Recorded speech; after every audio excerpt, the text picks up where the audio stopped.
अस्सलामुअलैकुम, this is Danny और आज हमने एक ट्रिप प्लान किया है अपनी YBR-G पे इस्लामाबाद से रोहतास फोर्ट और रोहतास फोर्ट से मंगला डैम और सेम डे इस्लामाबाद वापस आने का।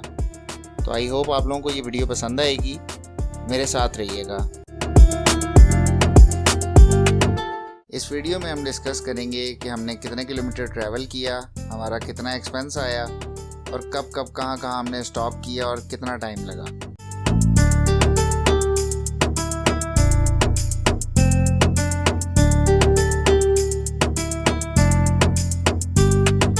सबसे पहले पेट्रोल डलाते हैं और टायर की हवा चेक कराते हैं, उसके बाद प्रॉपर सफ़र का आगाज़ करते हैं।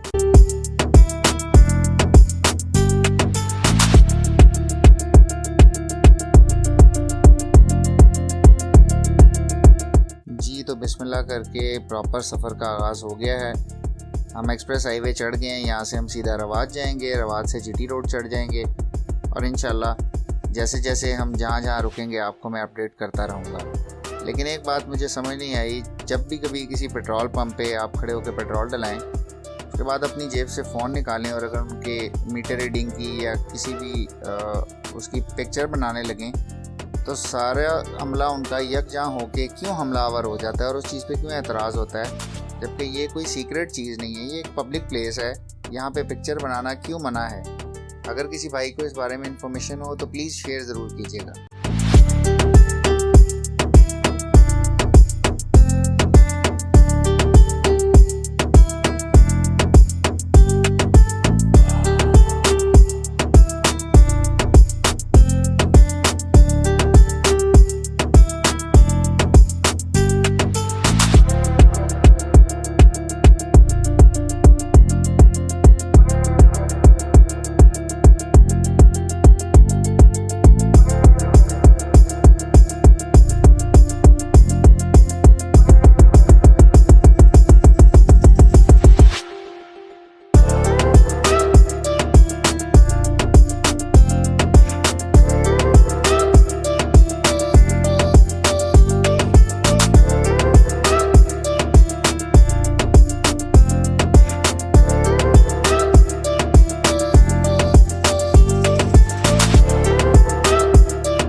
जी तो हमें 2 से सवा 2 घंटे लगे हैं दीना बाईपास अटक पेट्रोल पंप पहुंचने पे और पहुंचते ही मीटर रीडिंग चेक कर लेते हैं।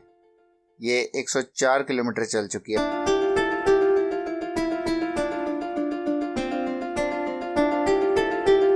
दीना बाईपास अटक पंप से यू टर्न लेते ही लेफ़्ट को जो रोड जा रही है हम उस पर चले जाएंगे, वो सीधा रोहतास फोर्ट जा रही है। इस गेट से रोहतास फोर्ट लगभग 8 से 8.5 किलोमीटर है।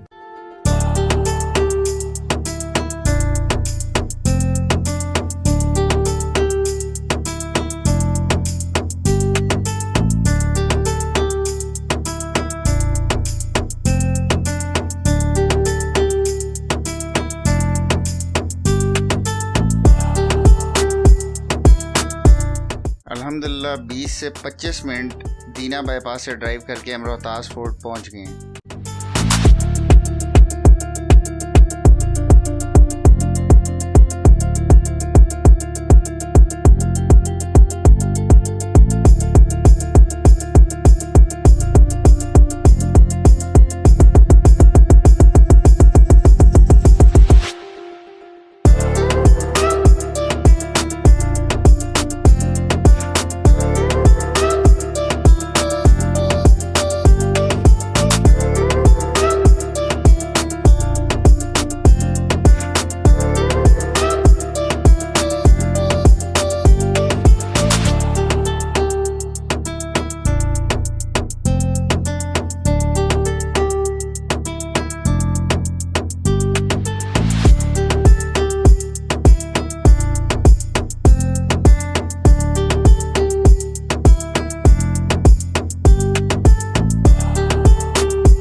गाड़ी देख के हमें लग रहा है कि शेर शाह सूरी की यही गाड़ी थी।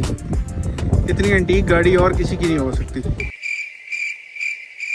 जो मकामात किसी ज़माने में बर्रे सगीर के लिए जोग्राफियाई, सियासी और जंगी लिहाज से बहुत अहम थे, आज वहाँ वीरानी के डेरे हैं। इनमें से एक किला रोहतास भी है।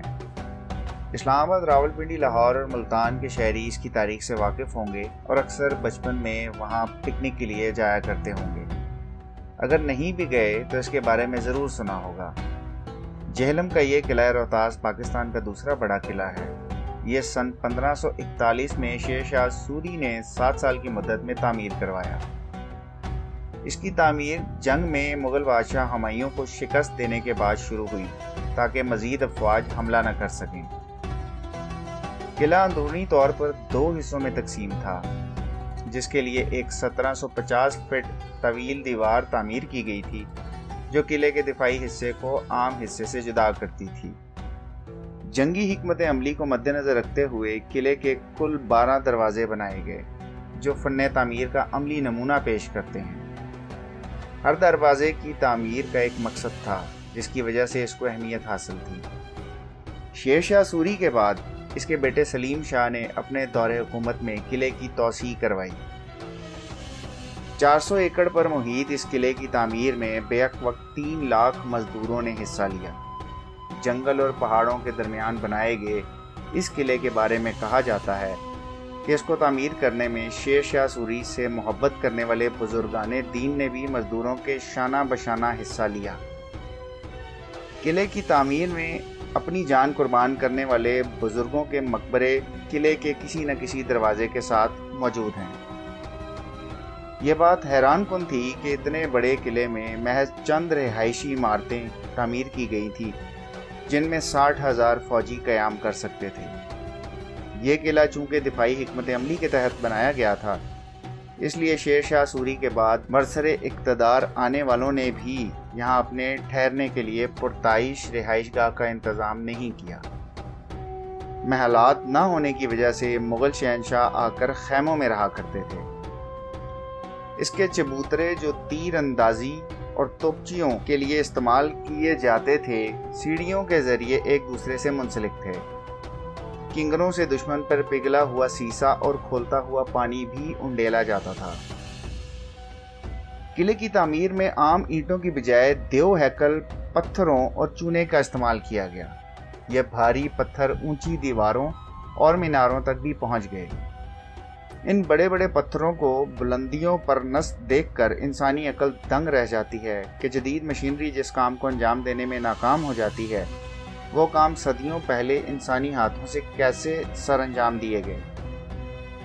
मुग़ल बादशाह अकबर आज़म के ससुर राजा मान सिंह, जो शेर शाह सूरी की फ़ौज का जर्नैल भी था, यहाँ रहने के लिए एक हवेली बनवाई। किले में 3 बाउलियाँ भी बनाई गई थी। बड़ी बाउली आज भी मौजूद है जो कि 270 फीट गहरी है, जिसमें उतरने के लिए 300 सीढ़ियाँ बनाई गई हैं। काबली दरवाजे के नज़दीक एक मस्जिद भी तामीर की गई जिसका नाम शाही मस्जिद है।